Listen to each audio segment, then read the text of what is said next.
তনিমার হঠাৎ করে যেন একটা অদ্ভুত ফিলিংস হলো। যে মানুষটাকে সে মাত্র ৩ বার দেখেছে, কিন্তু সম্পর্কে সে তার স্বামী, সেই আজ সবার সামনে এসে এইভাবে ওর পাশে দাঁড়িয়েছে। গোটা ব্যাপারটা যেন বিশ্বাস করতে পারছে না তনিমা।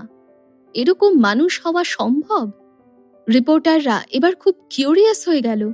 কি সম্পর্ক আছে তনিমার সাথে মোহিত রায়ের, যে এইভাবে সকলের সামনে এসে তিনি তনিমার হয়ে কথা বলছেন?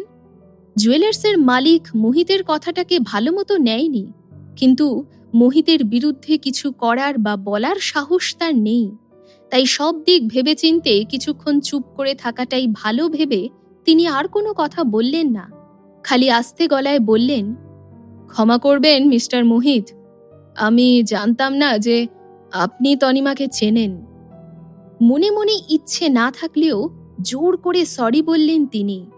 মোহিত সঙ্গে সঙ্গে বলল, আপনি ভুল ভাবছেন, আমার সাথে এই মেয়েটির কোনো সম্পর্ক নেই, কিন্তু আমি কথাটা নিজে থেকেই বলছি।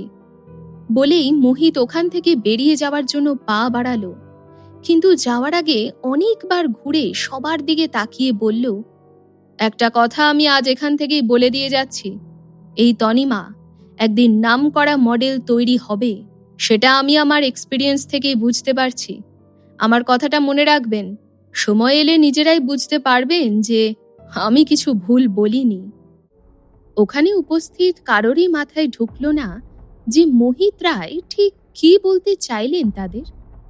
আচ্ছা, কোনোভাবে কি তনিমা তাহলে সিনে এন্টারটেনমেন্টের সাথে যুক্ত, নাকি তিনি নিছকই একটা মজা করছেন? নানা রকম প্রশ্ন তাদের মাথায় এলেও মোহিত রায়কে ঘুরিয়ে প্রশ্ন করার মতো ক্ষমতা কারো ছিল না।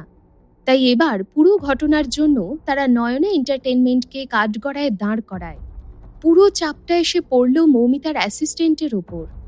এদিকে অফিস থেকে তাকে জানিয়ে দেওয়া হলো, যদি এই ধরনের কোনো সমস্যা তুমি হ্যান্ডেল করতে না পারো, তাহলে তোমাকে রেখে লাভটা কি? আমি তো বুঝতে পারছি না বস সব কথা শুনলে তোমার সাথে ঠিক কি করবেন। তার খুব রাগ হলো। সে ভাবল, এদের নিজেদের হাজারো সমস্যা, কিন্তু সব সময় ব্লেম করার বেলায় আমাদের মতো লোককেই চাই। এদিকে স্টেজের ওপর তনিমা তখনও শান্ত মুখ নিয়ে দাঁড়িয়ে আছে। তাকে দেখে কারোর বোঝার ক্ষমতা নেই যে তার মনের ভেতর কি চলছে। সে চুপচাপ ব্যাক স্টেজে গিয়ে মেকআপ রুমে চলে গেল, আর তারপর নিজের জামাটা চেঞ্জ করে বেরিয়ে এলো। বাইরে এসে মোহিতের দামি গাড়িটা তার চোখে পড়ল। তার বুঝতে অসুবিধে হলো না যে মোহিত তার জন্য অপেক্ষা করছে। কথা না বাড়িয়ে চুপচাপ মোহিতের গাড়িতে গিয়ে উঠল তনিমা। সিট বেল্ট পরে নাও, মোহিত তনিমাকে বলল। কোনো কথা না বাড়িয়ে চুপচাপ তাই করল, আর তারপর মোহিতের দিকে তাকিয়ে বলল, আপনি আজকে আমার জন্য যা করেছেন তার জন্য আমি সত্যিই কৃতজ্ঞ। আমি ভাবতে পারিনি আপনি এভাবে সবার সামনে আমার পাশে দাঁড়াবেন, তাও আবার পুরো বিষয়টা সম্বন্ধে কিছু না জেনেই। মোহিত চোখ বড় বড় করে নিজের ঠোঁট কামড়ে বলল, আমার এত নাম পাওয়ার কিসের, যদি এইভাবে সবার সামনে আমি আমার স্ত্রীকে অপমানিত হতে দিই? এটা তো কারোর পক্ষে মেনে নেওয়া সম্ভব নয়। এবার তনিমা খানিকটা লজ্জা পেল। গলার স্বর নিচু করে অপরাধ বোধের সুরে সে মোহিতকে বলল, আসলে আমার মনে হয় আমি আপনার সাহায্যের যোগ্য নই, কারণ আমি চেয়েছিলাম সবাই ঠিক এইভাবেই আমাকে চিনতে পারুক, আর তাই জন্যই এই সব কিছুই করা।